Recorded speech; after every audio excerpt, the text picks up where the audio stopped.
juga kejadian terakhir tanggal 2 November 2022 tentang adanya pencurian kendaraan truk yang terjadi di Sukarame.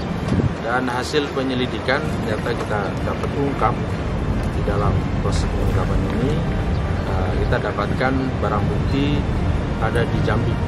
Dan hari ini sampai hari ini kita sudah bisa mendapatkan barang bukti ada tiga barang bukti. Dan kemudian pelaku kita tangkap ada 3 orang. Pelaku utama yaitu inisial M, inisial A, dan inisial N. Kemudian 480 kita tangkap juga ada 3 orang yang semuanya warga dari Kota Jambi. Ada berapa kali melakukan pencurian mobil ini? 9 kali, Pak. Hah? 9. Kamu berapa kali? Sekali. Kamu jual kemana?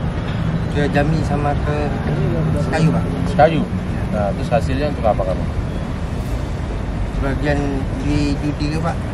Judi? Iya, Pak. Terus? Sebagian untuk keluarga, Pak. Keluarga. Satu mobil kamu jual berapa? 30, Pak.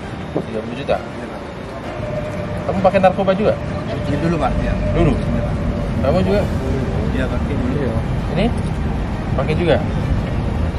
Kamu orang mana? Jambi. Jambi. Kamu dapatkan kendaraan ini, truk ini dari siapa?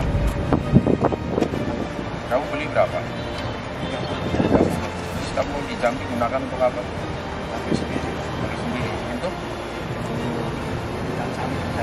Angkutan sawit. Kamu sudah berapa kali? Sudah beli berapa mungkin? 2 kali, Pak? Siap, Pak. Ini 1? Iya, Pak. Yang satunya kemana? Ini, Pak. Oh, ini udah dua-duanya nih ya? Siap, Pak.